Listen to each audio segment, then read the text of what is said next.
Et pourrait-il s'exprimer? Le veut-il s'exprimer d'ailleurs, Adrien? On n'a pas d'infos là-dessus? Oh là là, mais croyez pas qu'Emmanuel Macron a calé les choses des jours à l'avance. Bah alors, Comme vous y enfin en même allez, temps, il part après Bénédicte. demain matin, hein, donc Non, non, il oui, serait mais temps.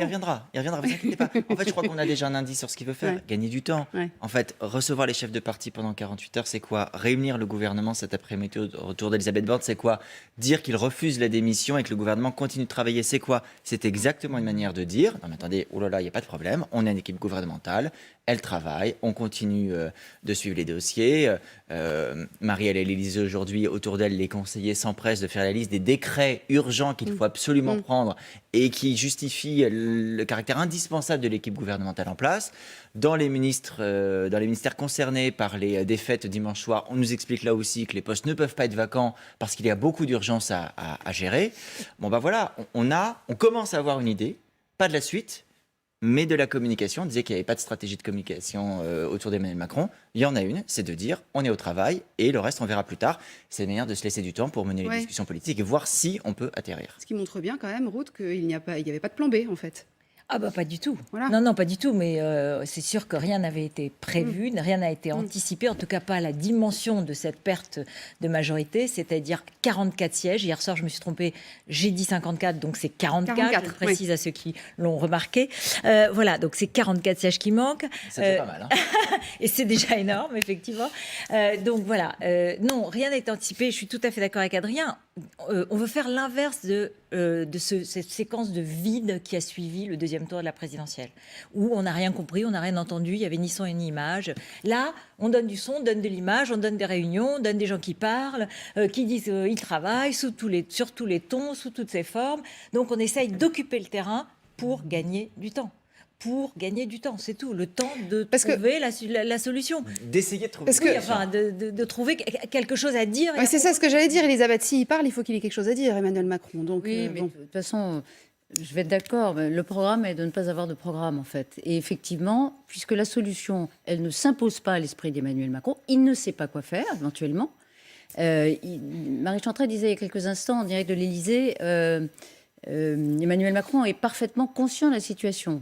Heureusement, d'ailleurs. Effectivement, c'est pas parce qu'il est parfaitement conscient de la situation, d'abord qu'il en fait la même analyse que tout le monde. Certains de ses conseillers disent qu'il ne l'analyse pas comme étant aussi dramatique que certains peuvent le dire. C'est un débat. Est-ce qu'elle est aussi dramatique? Certains disent c'est une impasse. Une impasse, c'est sans issue. C'est un cul-de-sac. Il n'est pas dans une impasse. Il y a des solutions.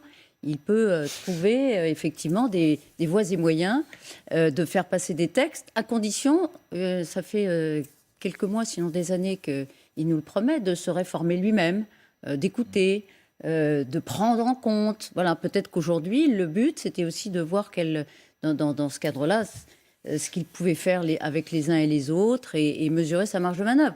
Mais en effet, il gagne du temps, faute d'avoir anticipé, faute d'avoir voulu envisager ce scénario noir. Et maintenant, il va falloir composer. Il y a plein de chantiers. Hein. Mais il se dit aussi que les Français ont des préoccupations très quotidiennes. Il faut leur répondre. Qui sont très loin même d'imaginer ou de prendre en compte ces difficultés de méthode.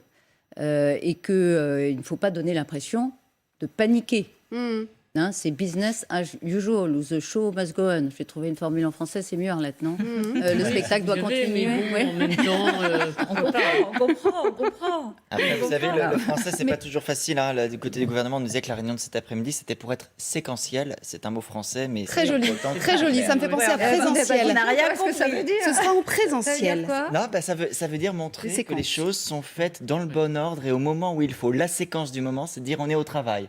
Et tout le monde est séquentiel. Ça veut dire que tout le monde est au travail dans le bon tempo. Qui a écouté Olivia Grégoire en direct tout à l'heure a bien entendu 15 fois qu'ils étaient au travail. Ça, c'est sûr. Oui, ça peut se dire comme ça. Au travail, c'est vrai que c'est plus clair pour nous qui sommes des gens très... Voilà. Work in progress.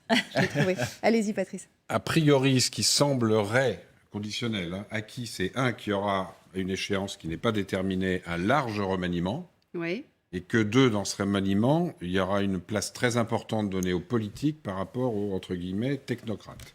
Ils sont où les politiques? Ça veut dire qu'il pourrait laisser la place à les politiques? Après les questions en suspens, qui sont importantes comme ça a été évoqué, c'est d'abord quel est le calendrier de l'expression présidentielle, Est-ce que c'est avant de partir dans sa séquence diplomatique qui dure 8 jours, quelque chose comme ça, parce qu'il y a 4 réunions diplomatiques, Conseil européen, OTAN, G7 et un sommet sur les océans. Donc, est-ce qu'il parle avant, demain, ou ça ne peut être que demain ou vendredi, s'il revient de Bruxelles à temps. Voilà. Et deuxièmement, que dit-il? Est-ce qu'il se limite, si c'est demain ou vendredi, à dire voilà les leçons, j'ai entendu votre message et voilà les leçons que j'en tire et j'ai demandé à Elisabeth Borne de réfléchir à, etc., les grandes lignes, voilà. Et ensuite, ce qui n'est pas tranché du tout, parce que ça ne dépend pas que de lui, c'est est-ce que c'est un gouvernement qui part sur la droite, comme certains le souhaitent. Il y a une très forte pression, notamment tous ces ministres qui viennent de LR, etc., qui disent que ce n'est pas le moment d'aller sur la gauche. Voilà. Et deuxièmement, la deuxième option, c'est ce qu'a évoqué François Bayrou en sortant de l'Élysée tout à l'heure, non pas l'Union nationale.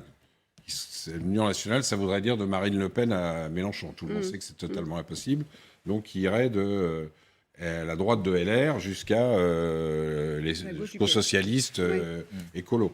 Alors ça peut se faire un souhait, et puis ensuite on prend l'autre option parce qu'on constate qu'on ne peut pas faire un gouvernement large, et donc c'est ce qu'on avait appelé l'ouverture. Voilà ce ce que... déjà que... fait depuis 5 ans, donc Oui, c'est compliqué. Oui. Bientôt 6. Sur le dépassement du dépassement, Voilà, en même temps En du tout en cas, même temps. on a demandé à c'est- François Bayrou dans quel état Dépasser d'esprit était le dépassement. président. Voilà, en fait, c'est ça. Manifestement, le président, il trouve cette période stimulante et il est très intéressé par cette période. Oui. Voilà ce que nous disait Oui, tout à l'heure mais François Bayrou. c'est bien. C'est stimulant. On est content.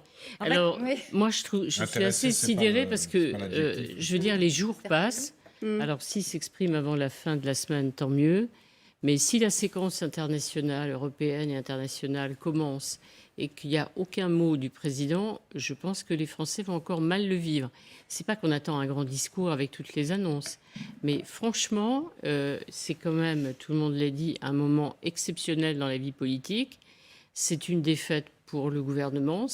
On se pose depuis 48 heures, la France est ingouvernable ou pas. Voilà, ce sont quand même des questions que moi, j'ai jamais vraiment entendu poser à ce point. Ça fait sourire Elisabeth, mais c'est vrai. Et là, alors on donne des images, des belles images, le gouvernement au travail. Je pense que le projet sur le pouvoir d'achat, je crois que jamais un projet n'a dû être autant travaillé. Ça fait 2 mois que le gouvernement est dessus. On ne sait pas encore Alimentaire, ça fait plus longtemps que ça. Le choix du Oui, mais bon, les Mais arbitrages c'est quand budgétaires. même- Attendez, je dis ça avec humour, mais je pense que c'est effectivement, et tout le monde est d'accord pour le dire, c'est ce que les Français attendent. Et depuis 2 mois, et même déjà avant, pendant la campagne, on nous explique que le gouvernement prépare des mesures fortes qui seront annoncées. Donc, je pense qu'il y a un moment où on se demande gentiment et tranquillement, est-ce qu'on n'est pas vraiment en train d'amuser la galerie, se dire encore une fois qu'il faut laisser les choses se décanter. Donc, c'est juste un message pour dire, dans un premier temps, j'ai compris, je réfléchis, je travaille, je consulte. Voilà. Après, Et plus il attend, Arlette, plus c'est Pardon compliqué. Plus il attend, plus c'est compliqué Mais de dire c'est- simplement j'ai compris. Mais c'est tout. Parce Je suis qu'en fait, d'accord il aurait avec pu vous. le faire C'est ça, lundi à un moment, soir. il faut pour donner ça le que je go, quand pense même. que depuis hier soir, il y a déjà du retard. Voilà. D'autant que Alors, il y a la on petite va rentrer évolution. le En 30 juin. plus, les Français sont pas idiots. Ouais. Ils ont bien compris que la situation est compliquée et que le président réfléchit, consulte. C'est très bien. C'est parfait. Voilà. Il faut juste envoyer un message parce que franchement, les conférences de presse, s'il ne parle pas, faites après ces rendez-vous internationaux, ça va être bizarre parce qu'on va lui poser C'est une la première fois, prise de 2 parole est à fois, Bruxelles vendredi. 3 par exemple, fois la en conférence de question presse. sur Monsieur le Président, qu'avez-vous compris, que voulez-vous faire? Et 3 fois, il va répondre, je répondrai Voilà. pas parce que Donc je suis ça à me paraît l'étranger et il aura difficile. raison de le faire. Et franchement, Sachant il vaudrait que- mieux qu'il parle. Ouais. Il y a aussi Valérie, parce qu'effectivement, il rentre autour du 30 juin, 1er juillet, sauf que le discours de politique générale. Ah non, il y avait les océans, en Il y a le plus. sommet des océans. Donc au il va rentrer Portugal, le 1er 2 juillet et que le discours de politique générale, il est prévu le 5. Hein. Oui. Donc effectivement, il n'aime pas agir sous la pression, Emmanuel Macron, mais il y a quand même Ça, la c'est pression du ça, c'est le temps moins qui qu'on passe. puisse dire. C'est la oui, dépression. Là, La dépression. c'est plus la pression. Non, mais il y a un paradoxe qu'ont très bien décrit toutes les personnes, mes camarades autour de cette table. On n'a jamais autant parlé d'urgence sociale, Ouais. urgence écologique, l'éducation, la santé. Là, je fais un jeu de mots, pardon, qui n'est pas très bon, mais les urgences de la santé, c'est pas n'importe quoi. Et puis, il y a le Covid qui revient. On l'avait un peu oublié, le voilà qui, de nouveau, frappe à notre porte. Et plus ces urgences s'accumulent, et moins on a le sentiment que on y répond avec une forme non pas de précipitation, mais de vitesse. Laisser du temps au temps, c'est bien, mais je rejoins là Arlette pour dire que il faut donner aux électeurs et à ceux qui ne se sont pas déplacés, je le rappelle à chaque fois parce que je trouve qu'on l'a un peu vite oublié, 25 millions au moins de Français qui ne se sont pas déplacés dimanche dernier, il faut leur dire ce qu'il va se passer dans leur vie. Pas la présidence de la commission des finances, pas le qui va avoir la présidence de l'Assemblée. Tout cela est très important, mais ce n'est pas ce qui intéresse les Français dans leur quotidien, me semble-t-il. Je vous donne juste une info, parce qu'il tombe à l'instant un sondage IFOP fiducial qui est publié pour Match et Sud Radio. En un mois, la cote de popularité d'Elisabeth Borne a dévissé de 7 points. Depuis un mois qu'elle est nommée à Matignon. Et pour ce qui concerne Emmanuel Macron, je suis en train de le chercher, lui aussi, il perd 2 points, lui Emmanuel Macron, depuis un mois dans cette enquête. Et ce serait le Rassemblement national qui serait, d'après les sondés, qui incarnerait le mieux l'opposition à Emmanuel Macron. Voilà, je voulais juste vous donner ces 7 points dévissés pour Elisabeth Borne. Ça reflète le message des législatives, c'est-à-dire que Elisabeth Borne, qui est censée être la chef de la majorité, s'est déjà fait élire, ce qui était déjà pas mal, mais n'a pas pu occuper le poste de chef de la majorité pour 1001 raisons, dont celle de son inexpérience en la matière et l'attente qu'il y avait de la place d'Emmanuel Macron, qui était celle-là. Donc elle aurait peut-être dû le faire, parce que ce qui est intéressant, c'est que depuis hier soir, elle semble avoir essayé d'accélérer les choses. Elle semble avoir essayé de dire il faut bouger. Et puis elle présente sa démission, ce qui est un acte. Elle veut montrer qu'elle a entendu, de son point de vue à elle. C'est l'usage quand même. Oui, bien sûr, mais quand même, elle attend aussi. Enfin, tout ça se fait. On a l'impression qu'elle réagit et qu'elle dit.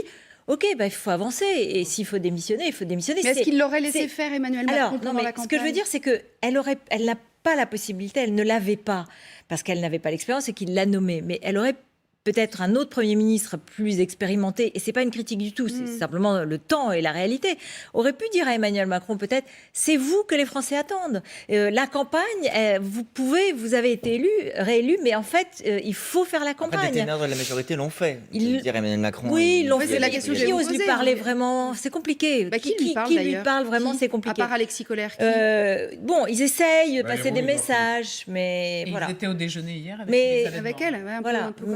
Donc, elle essaye de bouger et lui la maintient. Et effectivement, je suis tout à fait d'accord, dans une posture assez transitoire, avant une confirmation possible ou une affirmation possible.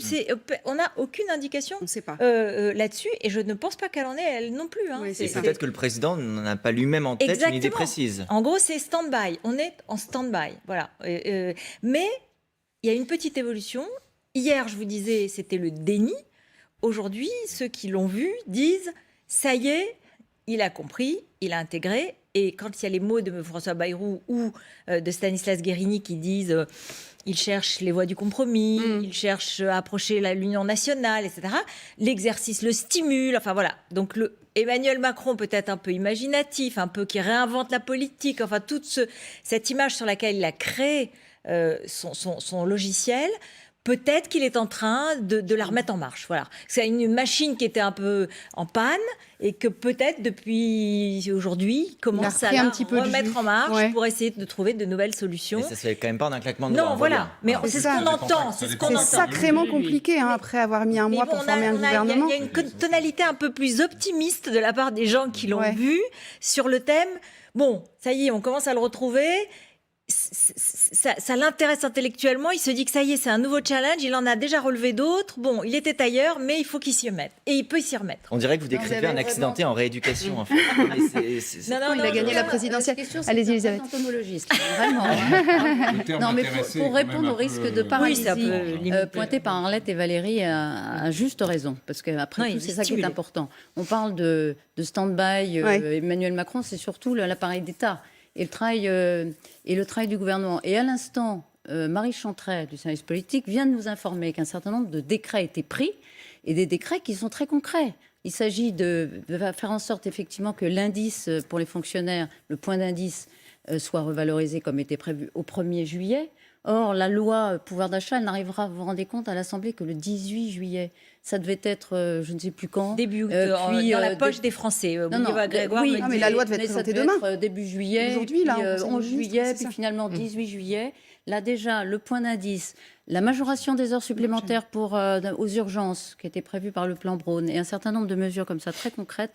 La deuxième phase de Parcoursup, ça concerne quand même tous nos enfants. Et puis c'est urgent. Eh bien, par décret, c'est décidé et ça va être mis en place. Donc, il y a encore des gens qui travaillent et qui prennent des décisions au bon moment C'est pour sans que doute quelques qu'Elisabeth Borne promesses... a beaucoup insisté pour Oui, que le c'est ça. gouvernement Voilà. montre Possible. qu'effectivement, Ouais. il ne fait pas que réfléchir Ouais. ou Voilà. travailler sur des... Parce Alors, que là, elle a préparé. c'est Non, ce parce que- qu'on se posait la c'est- question, franchement. Non, mais alors- Il y a des ministres qui ne font rien, qui préparent des textes, ils nous le disent, ils préparent des textes depuis, sont arrivés. le 20 et Et quelques rien. avril, et puis ils n'en font rien, ils n'ont pas le droit. Oui, mais justement, Donc, ce qu'expliquaient rassurant. les porte-paroles d'Elisabeth Borne, c'était la méthode de travail, c'est pas de communiquer avant, c'est de préparer et communiquer après. Et donc, en fait, je pense qu'il y a pas mal de choses qui sont prêtes, ou en tout cas qui sont très avancées. Bah là, c'est la intéressant, preuve, c'est que si on effectivement. prend par décret, c'est qu'il y a des Bien choses tout qui de sont suite. vraiment prêtes. Alors, et en l'occurrence, par Après, normalement, exemple, tout ça, il y a des conseils des ministres pour faire ça. Parce que si le gouvernement veut travailler, c'est bien de faire des réunions autour de la Première ministre, mais on peut aussi réunir le Conseil des ministres et on peut y aller, on peut présenter des projets de loi, on peut... Enfin, C'était un peu un conseil on est des dans une ministres. situation c'est le redémarrage, Ah, comme vous disiez tout à l'heure, Ruth. Ici, mais oui, mais la situation inédite n'empêche pas de faire un Conseil des ministres, par exemple, autour du président de la République. C'était avec- prévu on aujourd'hui s'en d'ailleurs. fiche, hein. c'est Oui. pas grave. pas Si grave, l'important, c'est que le décret est pris et Alors, que les je suis fonctionnaires ont d'accord, le mais on parlait de la loi dégel de pouvoir leur indice, d'achat. c'est pas La loi grave. pouvoir d'achat, il faudrait qu'à un moment, elle passe en Conseil des ministres. Par Bien exemple. sûr. Voilà. bah oui, Bon, mais- ça, il va falloir s'y mettre au bout d'un moment. Juste une chose, parce que évidemment, il y a la suite, on se demande, je disais tout à l'heure, discours de politique générale d'Elisabeth Borne, prévu le 5 juillet, enfin du Premier ministre ou de la Première ministre, prévu le 5 juillet. Jean-Luc Mélenchon a lancé un appel tout à l'heure, après avoir dit au sujet de Madame Borne, je cite, que ça ne lui faisait ni chaud ni froid qu'elle soit restée en poste, qu'il n'avait qu'à attendre que le fruit tombe de l'arbre et elle n'avait aucune légitimité. Voilà. Il a lancé un nouvel appel depuis les 4 colonnes il y a quelques instants. Écoutez.